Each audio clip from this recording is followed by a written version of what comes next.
Dear students, hope you will be fine. Up to that, we have discussed about one-dimensional array.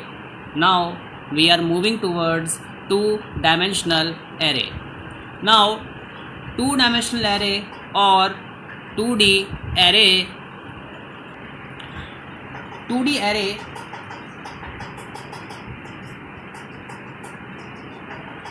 can be defined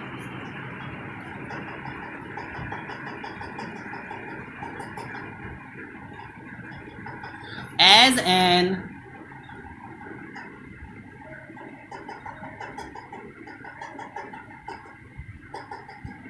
array of arrays. So in short form we can say that it is known as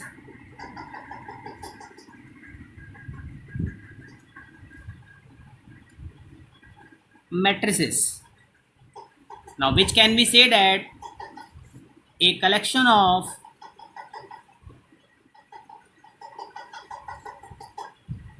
rows and columns. Now 2D array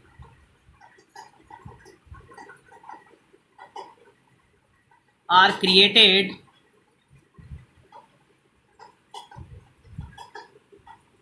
to implement a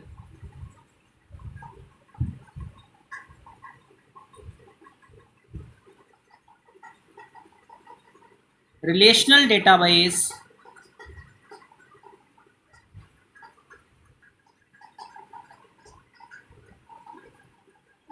like data structure. Now as we know that in a database the data is saved in rows and columns. Now in order to declare a two-dimensional array, the syntax is given by data type, array name,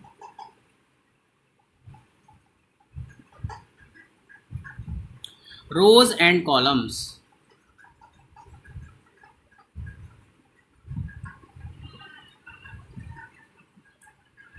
Now consider the following example. Now what we have to do, suppose the data type is integer and the array name is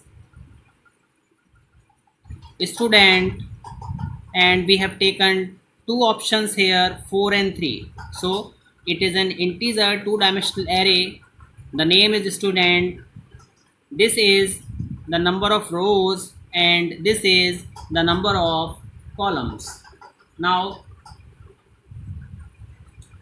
let us see the initialization of two-dimensional array. Suppose we have 4 rows and 3 columns, so we can initialize it directly.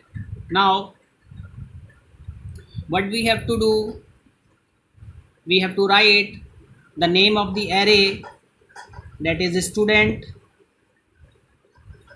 Then we have 4 rows, we have 3 columns, and then 1 2 3 we have given here, then 2 3 4, then 3 4 5, and at last we have 4 5 6. Now here we have 4 rows and each row contain 3 elements. So this is a two-dimensional array. As I have told you that in order to traverse an array or whatever the operations you want to perform on an array, you have to use loops. So in a two-dimensional array we have to use 2 loops, one for the row and one for the column. Let us take an example to demonstrate this. Now create a main function. Inside the main function take variables, it is I and 0, I for the row and j for the column. Now initialize an array suppose we have an integer array that consists of 2 rows and 3 columns. We have initialized it by 1, 2, 3 and 4, 5, 6. Now traversing an array,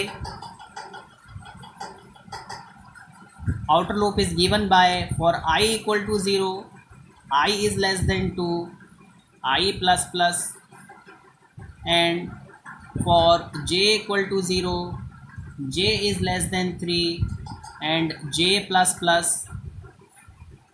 Now this is the outer loop that is used for row, and this is the inner loop that is used for columns. Now printing an array is %d and arr I and j. So the corresponding element of an array will be printed. Now student, we can also sort the elements with the help of two-dimensional array. Now let us take another example, that is example number 2. Now create a main function. Inside the main function, take a two-dimensional array that consists of 3 rows and 3 columns, a variable I and j. Now create a for loop for I equal to 0, I is less than 3, I plus plus. Now this is the number of row, and the inner loop for j equal to 0, j is less than 3 and j plus plus. So this is the number of column. Now what we have to do, first we have to enter the element. So printf enter elements. Now scanf %d address of arr I and j. So we have entered the element. Now in order to print these elements, what we have to do, we have to again write the loops, outer loop and inner loop. For I equal to 0, I less than 3, I plus plus. For j equal to 0, j is less than 3, j plus plus. Now printf %d /t, and just we have to only mention the name of the array, we don't have to give the address. So here we have to mention the address for entering the elements, and here we don't have to mention the address because we just have to print the array elements. Hope you have understood this one. Thank you very much.